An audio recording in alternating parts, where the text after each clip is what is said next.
Ganito yung mga gusto kong title mga tol. Ito mula to kay Melvs Castle mga kapatid. Yan bobombahin namin kayo o lalayas kayo.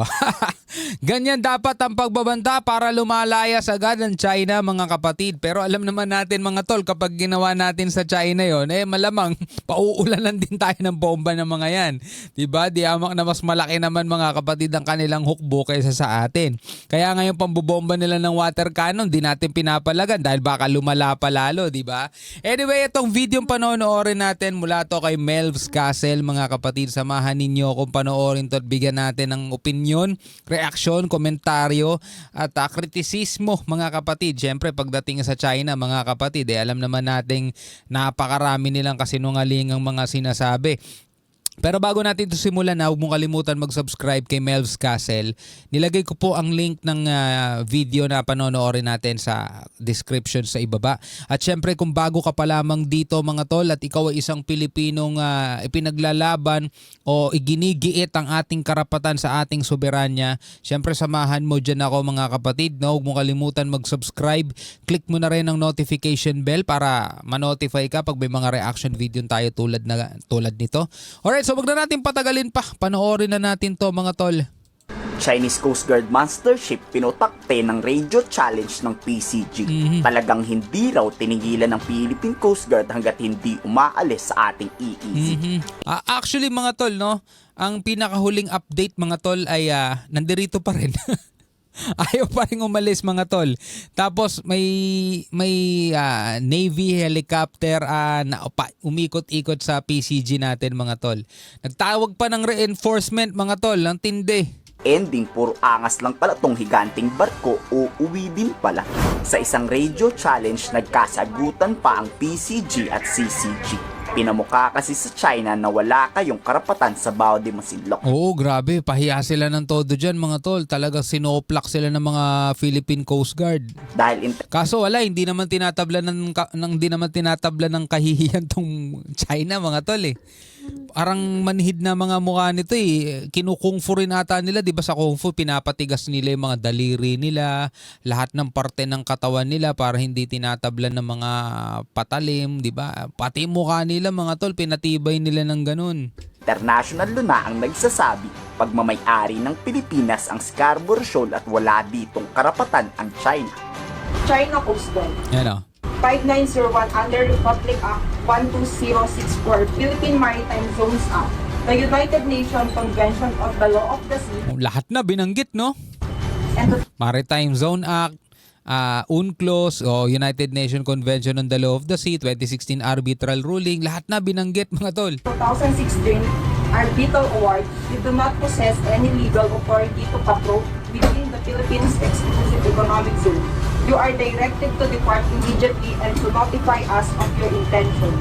Please leave this area immediately. Please leave this area immediately. Unfortunately, hindi sila nakakaintindi ng English. Nakakasagot lang sila mga tol kasi meron silang script na binabasa.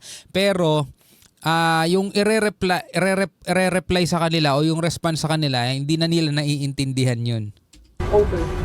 Pinalagan din yan ng Chinese Coast Guard. Nakipagsagutan to sa PCG. Ang yayabang pa sa sinasabi nila pero haltamong ng uutulang to. Bakit? Ayaw raw kasi nila ng gulo.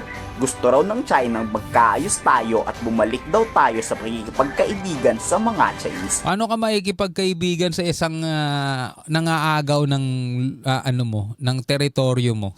Sige nga, napakasimple. O halimbawa na lang mga tol, bahay mo. 'Di ba? Bahay mo, tas yung kapitbahay mo. No, inaangkin yung inaangkin yung bakanting lote mo, sinasabi sa kanila daw. Wala namang titulo, ang sabi pinamana daw sa kanya ng lolo ng lolo niya. Meron daw siyang historical rights diyan. 'Di ba? Pero pag asan ang titulo mo? Sa amin nakatitulo 'to eh. 'Di ba? Meron tayong batas na sinusunod, sa amin nakapangalan 'to. Sasagot sa'yo ng kapitbahay mo, hindi. No, hindi namin kinikilala yung batas na yan. Meron kaming diary ng lolo namin, sinasabing yan ay part pa ng binakuran namin nung unang panahon. Yan ay part daw ng kanyang lupa at ipinamana sa amin, kaya alisin nyo na yung bakod nyo dyan, amin yan. Tanong, magiging kaibigan mo ba yon? Ang tindi nun. sa pamamagitan niya ng konsultasyon at negosasyon. Pero matapos magkasagutan, umalis din naman ang mga Chinese. Pero kung magmamatigas kasi itong mga Chinese, dapat perahin na to agad, di ba? Dapat magpalipad agad ang Pilipinas ng fighter jet at US Air Force para balaan. Kung gano'n nga lang sana kadali, 'di ba? Kung gano'n nga lang sana kadali, kung makapangyarihan lang sana tayo na tipong kahit na anong ibagsak na nuclear sa atin hindi tayo tatablan, kaya natin gawin 'yan. 'Di ba? Pero hindi gano'n kadali 'yon. 'Di ba? Kung titirahin natin magpapalubog tayo for example ng isang barko nila, imagine nyo kung ilang barko ang darating sa atin para sugurin tayo, mga tol. Buti na lang lumayo ng kusa ang Chinese monster ship. China Coast Guard, Vessel 5901. I'm performing law enforcement duties I'm performing law enforcement duties. Grabe. of the jurisdictional waters Of jurisdictional ERS. of the People's Republic of China. The so-called award for South China Sea arbitration is illegal and invalid.